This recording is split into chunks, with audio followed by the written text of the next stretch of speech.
Então eu convido meus colegas aqui para virem para a mesa aqui, a gente abrir para uma discussão aí. Não sei se tem alguma pergunta aí, como é que... Aqui não. Não, então, quem quiser fazer alguma pergunta, nós estamos à disposição. Se tiver alguma pergunta. Ou quem quer dar... Pode. Vocês já viram que eu já troquei de roupa? Sei lá que roupa estava aparecendo, mas enfim, vesti a camisa.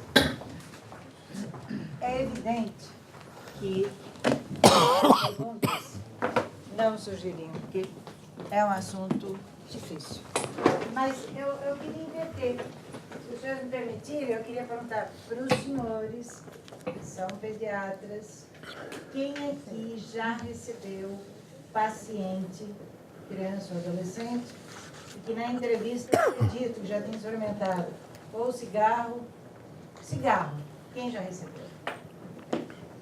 Tá, foi dito claramente. Certo. Álcool. E quem já perguntou se a criança já experimentou álcool? Maconha. Narguilé. Veja, está aparecendo. De uma forma ou outra. E 3 coisas foram ditas aqui pela mesa que são fantásticas. Eu vi isso com o Dr. Antônio Romo.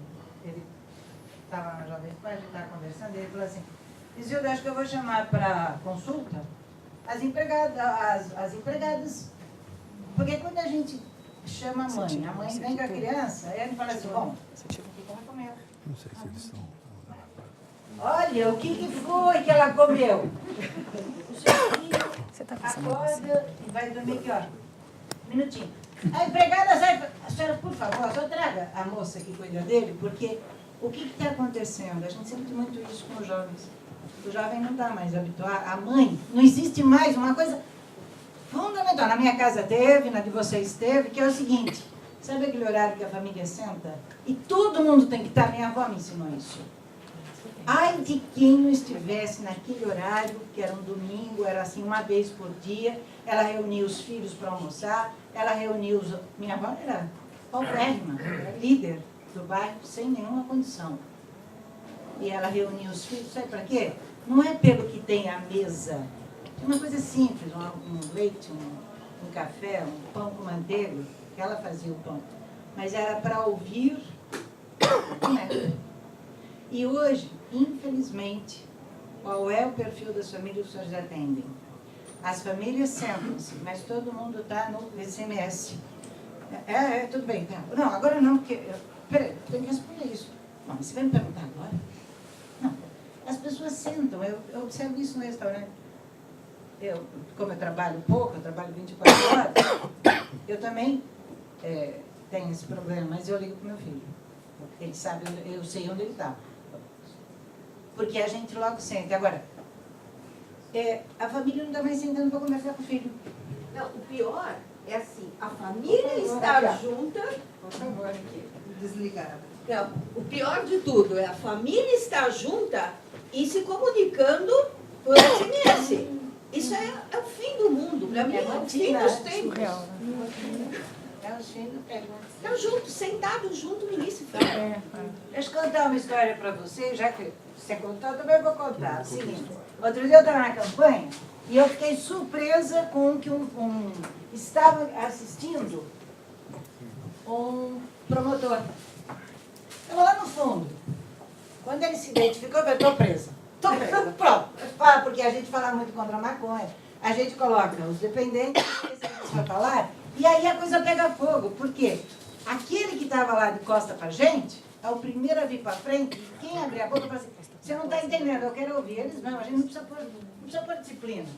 Porque começa o diálogo do dependente em recuperação. Gente, eu fiz exatamente isso. Começa o papo. Mãe, o profissional. Aí se levanta o promotor e diz assim, você sabe o que está acontecendo, Isilda? A gente chegou à conclusão de que esse fato da droga, muito pai fala assim, graças a Deus, o meu filho é um exemplo, não sai de casa no sábado, fica só no quarto dele. Nunca entrou no quarto dele para ver o que está rolando lá. Porque no Facebook, gente, é fácil comprar droga. O pai vai pagar no banco Porque o filho que nunca jogou tênis, ele simplesmente encomendou. Só que nesse tênis vieram 50 comprimidos de êxtase, que ele era o traficante do bairro. A família não descobriu, só descobriu quando a polícia bateu lá na porta e levou todo mundo. Porque na hora que a polícia entrou, não tem essa, doutor, arregaça, vamos lá, quero ouvir a fofoca, eles vão destruir tudo, eles não querem saber. Levou todo mundo e o filho chorando e o pai no chão. Os caras do DENAR que houve denúncia, não adianta ser médico, juiz, depois explica lá.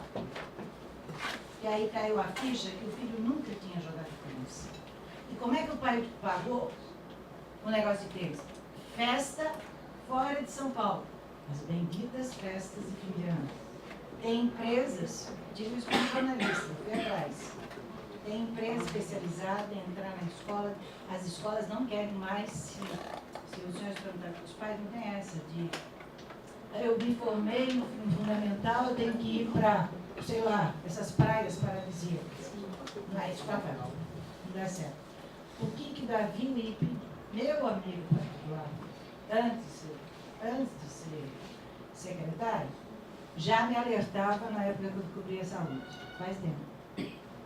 Ele falava assim, Zilda, então, tem pai que está me alugando jatinho, porque essa história de levar o filho aí, o que acontece?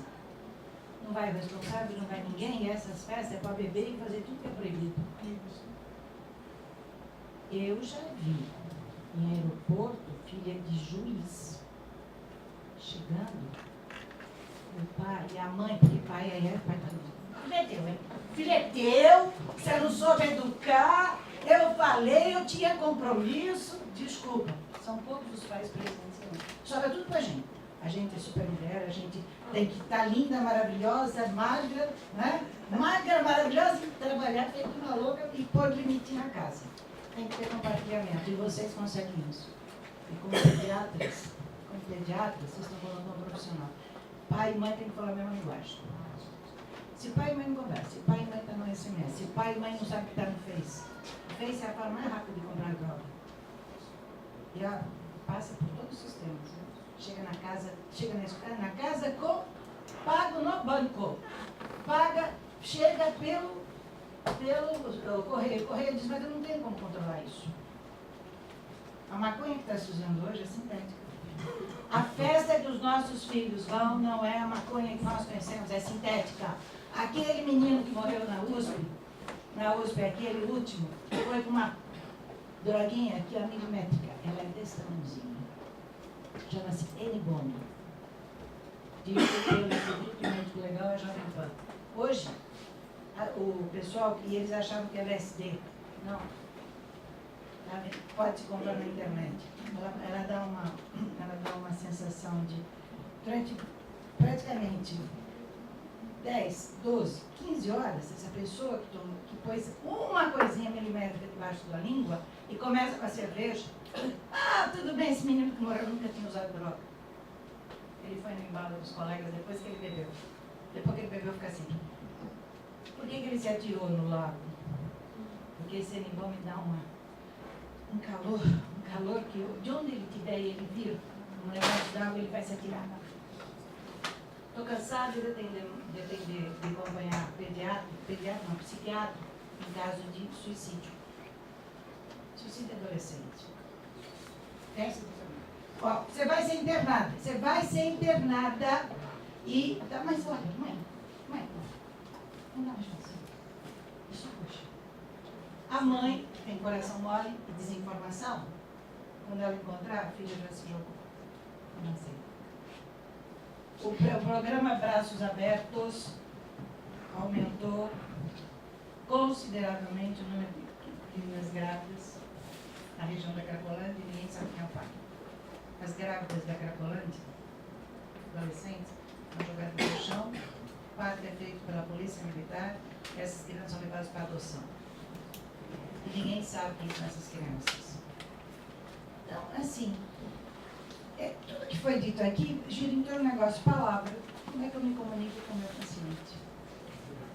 Como?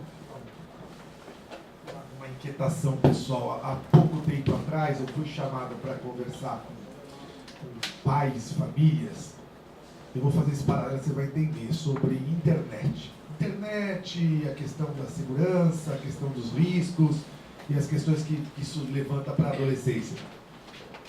E aí eu lembro de um pai que levantou a mão falando: a internet é a rede mundial de computadores. Internet não é rede mundial de computador. Internet é rede mundial de gente que está na frente de computador. Droga não é problema de droga. Droga é gente que está atrás de um cigarro, que está atrás de um copo, que está atrás de um comprimido. Talvez a questão mais importante para a gente começar a pensar esse assunto é despirar essa ideia que a gente fique em cima da substância em si. Porque a substância ela vai crescendo, ela vai aparecendo, vão aparecendo novas.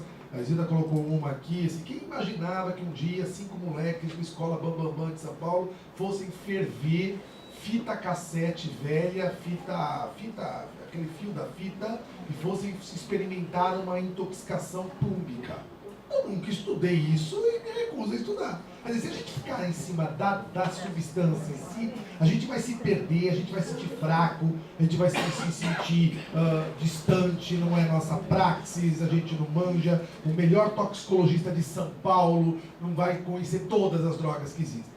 Talvez o grande dica para esse primeiro encontro de vários e de uma mobilização que a SPSP está fazendo é: vamos começar a entender então a gente que está desse lado e ampliar esse problema.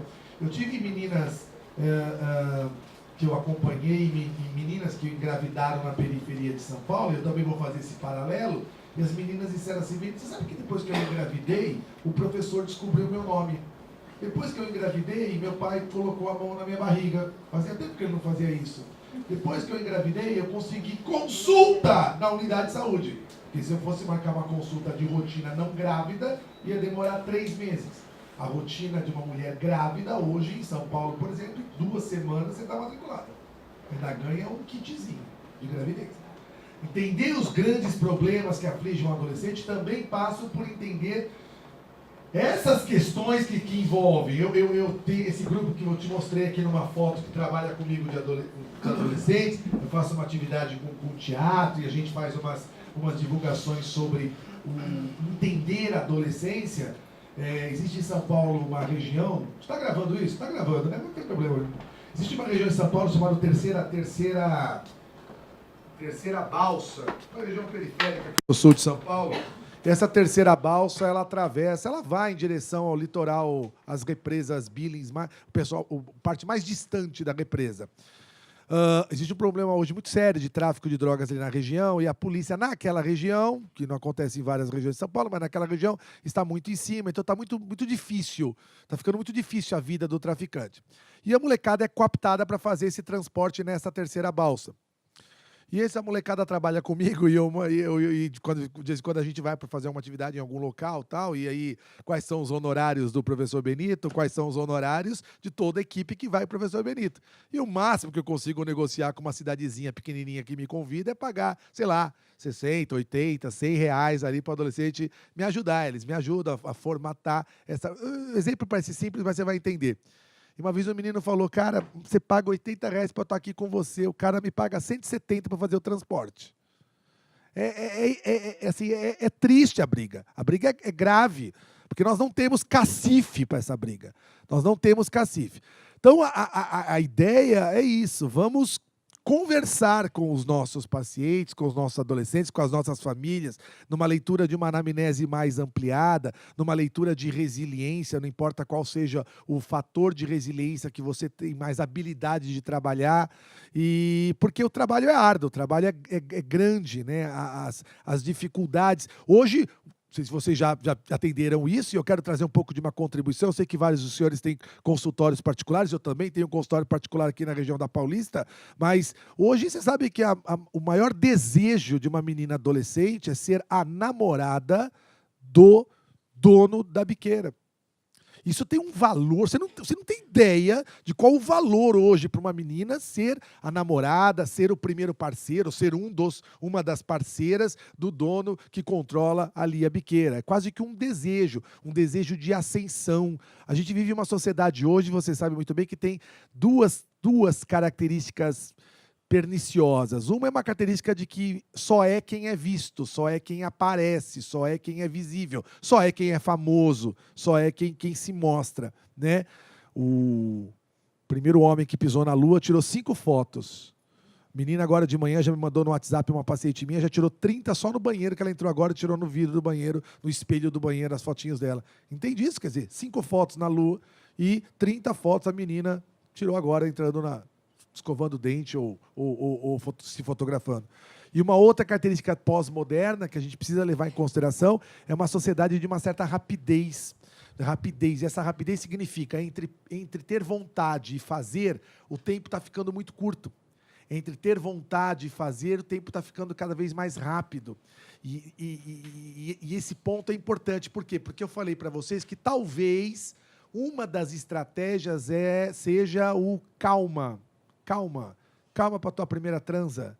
Calma para a tua primeira experimentação. Calma para o seu primeiro evento mais diferente, né? Só que a nossa sociedade hoje não nos ensina e nós não vivemos essa calma. Nós ficamos apressados até na fila da comida por quilo. Você, na modernidade, ia comer, pegava um prato, esperava 20 minutos, o prato ficar pronto na tua mesa. Hoje você vai comer na hora do almoço numa comida por quilo, é só pegar o arroz, o feijão, a alface, sentar e comer, e mesmo assim vai ter um senhorzinho na sua frente com uma dificuldade de pegar uma folha de alface, você vai ficar inquieto.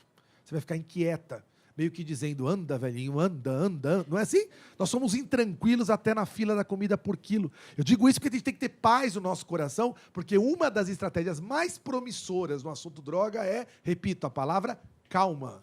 Calma. Calma no sentido de postergue com mais maturidade, com uma leitura mais crítica. E aí, quando você posterga para uma leitura mais madura e mais crítica, perde um pouco o sentido, você está noutra, você já vai escolher outras coisas para fazer na sua vida, né? Diga. Doutor Tufo e doutora Tereza, como seria o fluxograma de acesso para uma menina que tem anorexia, no seu caso, encaminhar para o seu ambulatório, ou para o doutor pai que quer abandonar o cigarro e pela rede é complicado?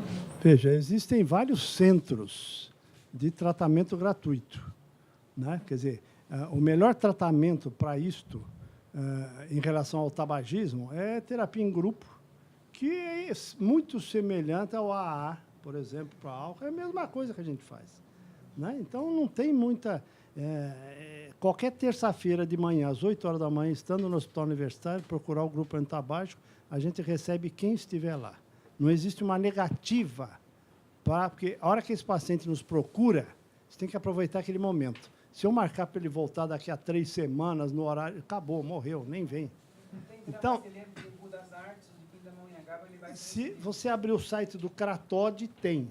Eu tenho uma grande fonte do meu ambulatório ali na USP, é uma fisioterapeuta que trabalha ali em Barueri e tal, que ela encaminha todos os fumantes para lá. Né? E anorexia? Anorexia.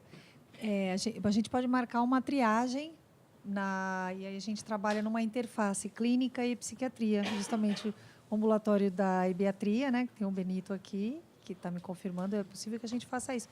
E a triagem psiquiátrica comigo, no Instituto da Criança. Diga. Parabéns aos 3 palestrantes, gostei demais. Minha pergunta é o seguinte, quem está convidando quem a usar droga? O menino adolescente convida a menina ou o contrário? E quais as motivações que têm levado a adolescente menina e o adolescente menino a usar droga? E, havendo diferenças, se essa abordagem na entrevista tem que ser diferente. Quer começar? Bom.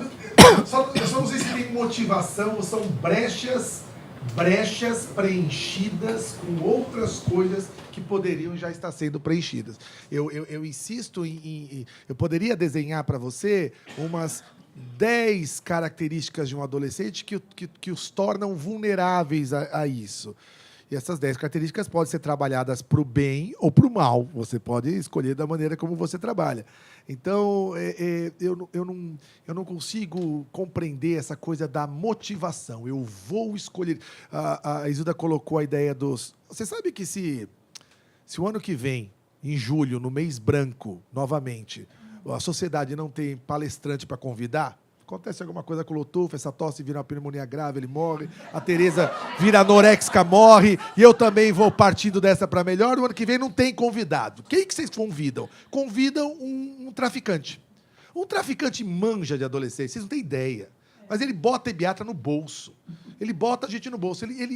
Bom, primeiro manja de mercado, manja de dinheiro, manja de publicidade, manja de marketing, segurança pública, manja de tudo isso. E manja de...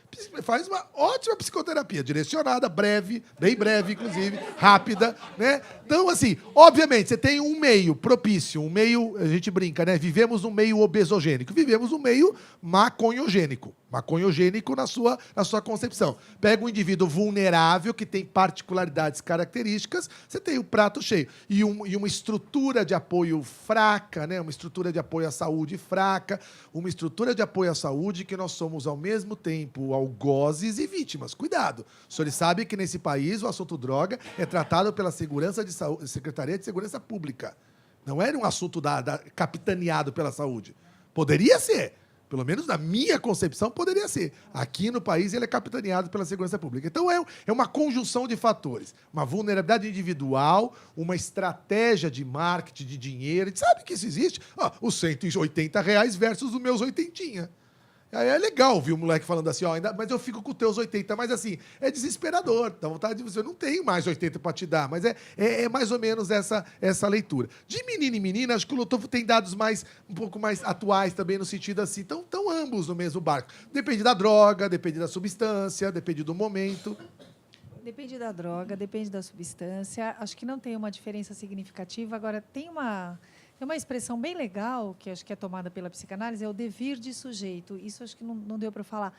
Mas o adolescente, ele está muito suscetível, a droga ela vai entrar não como um alvo, não como objeto de desejo, mas para suprir alguma coisa uma falta.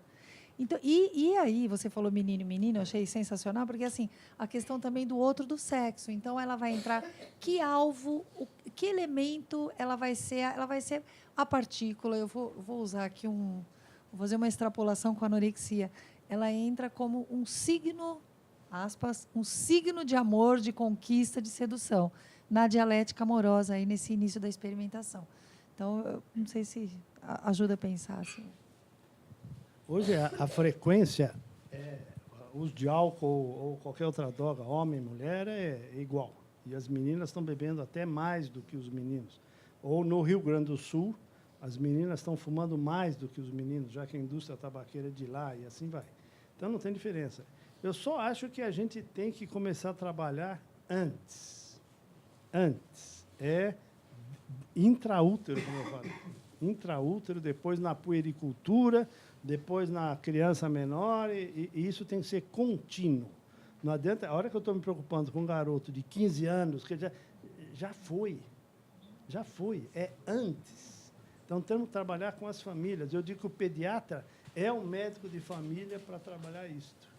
Né? Só vou seguir uma sequência. Essa semana estavam falando em liberar, né? Não é mais crime se a pessoa traficar e for primário, independente da quantidade. Então, isso está mostrando que o governo é contra isso, o nosso papel, né? Porque, para eles querem facilitar. Só um minuto. Essa discussão de descriminalizar ou liberar ou tal, quer dizer, isso, o que a gente percebe? Houve países que já fizeram isso. Então, Portugal fez isso. Então, o Uruguai é um engano, calma. Portugal fez isso. O que aconteceu? A hora que você descriminaliza, ou perde-se o medo da droga. Então, do ponto de vista de saúde, a gente tem, aumenta-se o uso. Você perde o medo. A gente brinca aqui que é o efeito FHC, né? Que é o que levantou a bandeira de descriminalizar aqui e tal, não sei o quê. Pois é, eu já vi. Só que o que acontece? Perde-se o medo da droga, então aumenta-se o uso. Se eu tenho 30% de dependentes com a maconha e 1% de surto psicótico, se eu tiver 100, eu vou ter 30 dependentes e um surto psicótico. Se eu tiver 200 usando, eu vou ter o dobro. Então, esse é o problema. Agora, isso é muito discutível. Portugal diminuiu o consumo quando fizeram isso. Só que a economia, foi na época que a economia da Europa caiu. Então, diminuiu o consumo por causa da economia, que agora está voltando o aumento de consumo. O Uruguai ia ser descriminalizado, lá o Mujica, tal, não sei o quê, perere, pororó. O que aconteceu? Na eleição, houve uma enquete lá que 75% da população era contra. Então, todos os candidatos se posicionaram contra. Então, parou. Quer dizer, eu fui no Uruguai, você tem lá, na imobiliária, apartamento, 2 dormitórios, sala, cozinha e banheiro, 6 pés de maconha no quintal. Quer dizer, isso pode, mas não é que liberou, como Estados Unidos, é uma discussão. Você tem estado que está a favor, tem uma reportagem grande agora de um governador que era contra, liberou lá no estado dele e não aconteceu nada. E você tem reportagem de Washington, dizendo, recente agora, acho que de 15 dias, mostrando aumento de morte em acidente automobilístico depois que se liberou a maconha. Né? Então, no caso do STF, nós estamos falando de tráfico. De tráfico. De tráfico. E o tráfico, na verdade, eles autorizaram o tráfico. Por que eles autorizaram? Porque todo mundo que lida com droga sabe que o traficante, como bem disseram todos, ele é um cara muito estrategista. Então, hoje, quem é que leva a droga, quem é que vai buscar a droga? É o que é primário. Eu tenho vários exemplos que estiveram comigo na campanha, de meninos filhos de empresário, que diziam, para eu conseguir um pouco de droga, a trans era assim, você pega o seu carro, você vai para não sei aonde, traz a droga, e quando ele entra hoje, o que o Supremo, talvez por estar em Brasília e muito distante da nossa realidade, não percebeu o seguinte, hoje os traficantes já lidam com essa realidade, é uma realidade que depende do advogado. Nós temos um negócio chamado justiça terapêutica, que funciona maravilhosamente já em São Paulo, e que ninguém quer tornar o dependente um criminoso. Mas, tudo bem, entrou no tráfico, qual a possibilidade de sair? Dependendo da quantidade. É muito difícil. É muito difícil. E uma outra coisa só que eu queria ponderar é o seguinte, quando o senhor diz quem oferece, eu levei para a campanha meninas e meninos que começaram a usar droga aos 10 anos. E todos disseram, eu conheci com o meu coleguinha que eu mais confiava. Porque na brincadeira, ninguém começa por maldade. Eu não vou, aos 10 anos, eu não vou oferecer uma droga achando que aquilo é droga. Me ofereceram, e eu quero o seguinte, eu quero a conivência dele para que a minha mãe, que está falando no meu ouvido, eu fale assim, eu mostro para ele, eu quero que o máximo de pessoas use para eu confirmar que aquilo não é ruim. E aí eu começo a oferecer para meus coleguinhas, por isso que a maconha é passada, primeira vez, e quem tem namorado, menina que tem namorado, mesmo que ela nunca usou qualquer tipo de droga, por amor, mulher é um sufoco. Mulher é só se apaixonar, pronto. Pode ter o diploma que for que se torna assim. Imagina uma adolescente. Então, o cara vem e fala assim, olha, ele é o bom, porque ele é famoso. Ele é o bom. Na escola, é o mais famoso. Bom, eu vou fumar, mas se você não quiser, né? A menina se constrange e entra. Relação amorosa, que a mulher sempre vai ser. E aí eu conheço inúmeras meninas que começaram nisso, e aí ela fala assim, não, olha, eu só vou experimentar, só para agradar ele, mas eu não vou ficar. Ela fica, porque ninguém sabe. E aí começa assim. Então, por que eu estava perturbando lá, e por que eu pus essa camisa aqui? Gente, vocês não precisam entender de droga. Porque aí vocês vão enlouquecer, vocês vão ficar mais louca que eu, porque cada dia aparece uma nova, eu tenho que correr atrás. Não. É entender de gente. É saber olhar para o paciente, para a mãe do paciente, e falar para o pai que ele tem que estar presente. E conversar com aquela família, como disse ele, ela. Né? Não é isso? Uma coisinha. Será que a gente se pergunta o que o jovem hoje, eu estava aqui, comentei aqui com o Benito, o que o jovem hoje, na atualidade, no contemporâneo, o que ele quer? Então, eu comecei a dizer lá, o devir de sujeito. Então, justamente, a vulnerabilidade do jovem é a questão identitária. O que ele quer? O que a nossa cultura oferece? Como você falou, os gadgets, né, que fica todo mundo ali olhando o celular. há um esvaziamento de sentido, há um esvaziamento de ideologia, há um esvaziamento de entretenimento com a questão da arte. Então, assim, é política essa temática, sim. Não há políticas públicas que indague o desejo do que o sujeito quer. E, claro, que a gente faz muito bem em fazer um aspecto preventivo, porque estamos na pediatria e tem que ir lá no intraútero mesmo fazer. Mas eu acho que isso não basta. Eu acho que a gente precisaria articular com essa dimensão política de, assim, como você falou muito bem, Zilda, basta que a gente se sensibilize e queira entender de gente, e com gente é diferente. Essa discussão precisa ficar ampliada para além da questão da substância. Pensar em gente, quem é o nosso jovem hoje? Quem é a nossa criança que está terceirizada? A mãe fica o dia todo fora, ela fica com pessoas...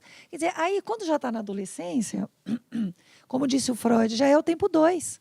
Aí muita coisa já foi. Então, enfim, eu acho que as perguntas, isso que eu quis dizer com interrogante lógico, o próprio pediatra, o que a gente espera do pediatra, o que a gente espera do agente de saúde, nos fazermos boas perguntas. O que o jovem quer quando ele vai a fundo pé na droga? Nós temos aqui pelo site, tem vários colegas assistindo, e tem aqui o Luiz Carlos Vieira, que dá parabéns aqui pela transmissão da SPSP, Maria Filomena Rezende também, parabéns pela iniciativa, e isso vai atingir muitos pediatras, mas eu estou vendo que já tinha mais pediatras assistindo, agora está diminuindo, porque acho que está na hora da gente encerrar. Então, eu agradeço a presença de todo mundo, o pessoal das ONGs que vieram, obrigado. E a gente tem muito que trabalhar junto, trocar ideias, e estamos abertos aí, que espero que não seja um Júlio Branco, né? Acho que tem que ser uma continuidade, senão a coisa morre e a gente tem que...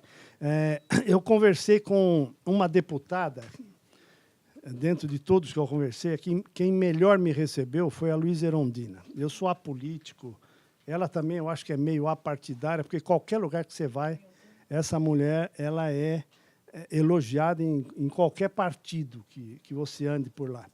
E ela falou o seguinte, eu fui apresentar esse projeto para ela, ela falou, Lotufo, mas por que você não me apresentou isso quando eu era prefeita? Porque daí era só assinar lá e isso ia para frente. Eu, como deputada, não tenho essa... E aí me deu a ideia, e eu estou conversando com 3 candidatos a prefeito, que não vou falar quais são, tá? Tem um que ainda me recusei, mas parece que ele nem vai entrar na corrida aí, mas, enfim. Eu quero que tem que ser um programa de saúde pública. Porque quantas escolas eu vou atingir? Ou nós todos aí, quantas pessoas? Tem que ser um programa de saúde pública. Então, os 3 que estiverem para ser eleito, eles vão ter o conhecimento. Foi muito receptivo isso, já conversei com 2 candidatos, 2 candidatas, pronto, vocês estão aí matando a charada, mas eu acho que é por aí, a gente tem que sair um pouco também do consultório, e tem que ir para a atividade política um pouco, porque senão a gente não consegue crescer em termos do que a gente precisa. Lembrar que o tabaco funcionou, a estratégia antitabágica funcionou, só que o álcool vai ser mais difícil. E eu não estou querendo a maconha, a cocaína, eu acho que isso tudo já é uma consequência, né? A gente tem, do ponto de vista pediátrico, trabalhar contra o álcool antes dos 18 anos. Esse eu acho que é o ponto principal, retardar a experimentação para que a dependência fique mais... E acho que é por aí que a gente tem que ir. Se os senhores conseguirem, saindo daqui, enxergar o seu paciente como a necessidade do pai e da mãe, da família, como é que é essa relação com a família, e perceber o que está acontecendo naquela família, os senhores vão ter uma atuação muito grande. Quanto ao resto, quanto a como tratar a dependência, tem o grupo, tem os especialistas da mesa, encaminhem. Sociedade de Pediatria, mas, primeiro, vamos entender o que está acontecendo. As pessoas não estão se falando mais, as pessoas não se entendem mais, não tem mais respeito pelo outro. Porque nós estamos na máquina. É humanizar, que é o que vocês fazem todo dia. Então é fantástico. Eu estou felicíssima de estar aqui, muito obrigada, porque realmente, pela primeira vez, a gente tem, para chegar no político, a gente tem que ter motivo. E agora nós temos um forte. Vocês fazem diferença na sociedade. E vocês calam fundo, porque todo político precisou do pediatra cuidar do filho dele. Então, está feita a coisa. Eu queria... Cadê o Cláudio? Onde está? Não sei onde está, mas vamos bater palma.